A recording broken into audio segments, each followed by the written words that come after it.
Time and gravity have a way of really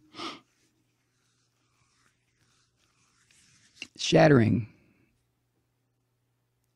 whatever plans we might have.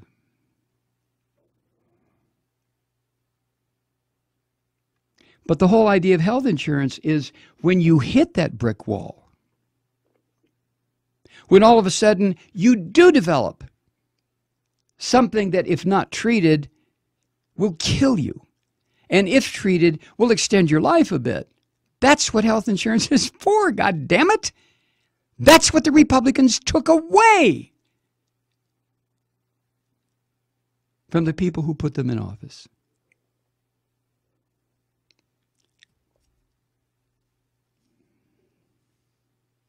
Another thing this abomination of a phony health care bill does, it eliminates the individual mandate.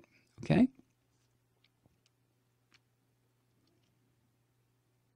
A lot of people hate the fact that the ACA requires people to buy health insurance or pay a penalty. Now, why that bothers them, I don't know. You can't drive your goddamn car unless you have insurance. And if you do, and you get caught, you're going to lose your license, or worse. So you can't drive a car without a license. You can't open a business without a license, and it costs money. And your insurance for your car and your homeowner's insurance, you've got to have it. If you don't buy homeowner's insurance, you're not going to get a mortgage. If you don't have car insurance, you're not going to get a driver's license. So the idea, oh, I don't want to be told I have to buy health insurance. God damn, where do we live? Russia? That's bullshit.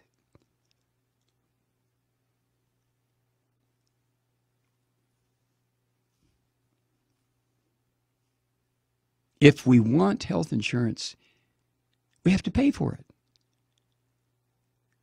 One way or the other. Either we pay for-profit companies who will fuck over us at the least provocation. You file a claim, and the first action, deny it. And you fight. You're fighting cancer cells, and you're fighting an insurance company. Or you don't have to fight anybody. You don't have health insurance. And you die quicker than if you had health insurance. That's what it's all about. Now, of course, the real way out of this, goddammit, is to have single payer. Then we all pay, just like we all pay Social Security, we all pay Medicare, we all pay our taxes unless you're a corporation or a billionaire, and then you can say fuck it and get away with it because you're a rich person and you don't live down here in the slime with the rest of us. But single payer, national health insurance, we all will pay a little bit so that when some of us get sick, there's money there, there's a process there, there's a way to get treatment.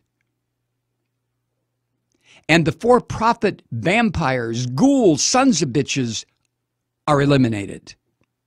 Oh, they can still hang around because the rich people will never accept single payer. So the insurance companies can hang around with their top flight insurance for the rich people. And the rest of us, I think, would be very happy with single payer. I know I goddamn sure would. So the health insurance companies would not be put out of business. It's just their market would shrink a little bit. Oh, isn't that sad?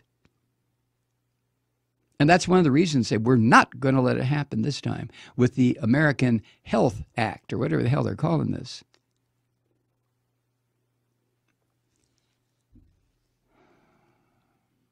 Without the mandate, fewer younger and healthier people would buy coverage.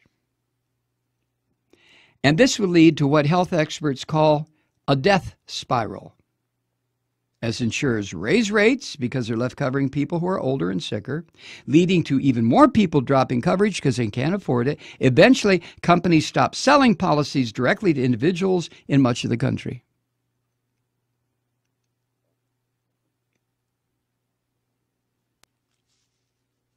So if you want health insurance, I think one of the most misconceived ideas ever.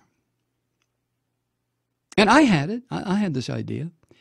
It's an idea that young people have. Well, fuck it, I'm never going to get sick. I'm strong like bull. And, you know, I might die when I'm 80, but Jesus Christ, I'm only 23. That's 1,000 years from now. I don't need health insurance. Why should I pay $300 a month or $500 a month for something I don't need? Something I don't need. And maybe you would. Maybe you would live your life until you're 95 and then die in your sleep.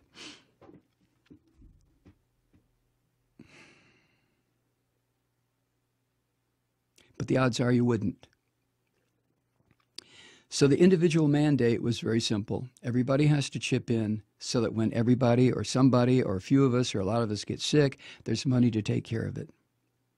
When the Zika virus hits your family, when Lyme disease hits your family, when ovarian cancer or prostate cancer hits your family, you'll have coverage.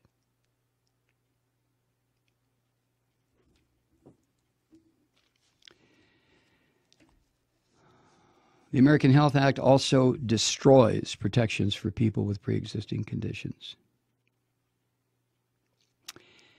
As the Times puts it, an amendment by Representative Tom MacArthur of New Jersey would allow states to waive the requirement that insurers sell policies to people with prior health problems and not charge them higher rates.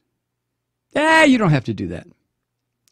The chief executive of Blue Shield of California said the bill, quote, could return us to a time when people who were born with a birth defect or became sick could not purchase or afford insurance, end quote. Oh my God, a moment of truth and light from the CEO of Blue Shield of California. But see, it's California. They don't fuck around in California. You want to sell insurance there? Okay, here's what you do. You want to be insured in California? Okay, here's what you do. No. This is what you do. In a couple of years, you want to drive a car? You want to sell a car in California? The son bitch better get 51 miles a gallon or you're not going to sell it. Love California. Now, Republicans say they will require the states who get the waivers to offer high-risk pools and find other ways to help treat these people other ways. Isn't that a great expression? Well, we'll find other ways. What are they? Well, we'll find other ways. Well, what are they? Well, don't quit pressuring me. We'll find other ways. Other ways.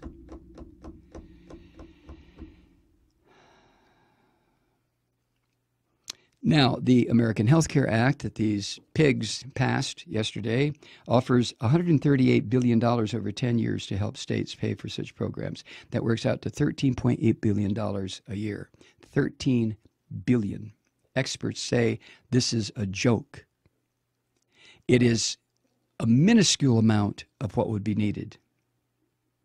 Larry Levitt of the Kaiser Foundation estimates it would take at least $25 billion a year, not 13, $25 billion a year per state to provide these high-risk pools. We'll think of something later.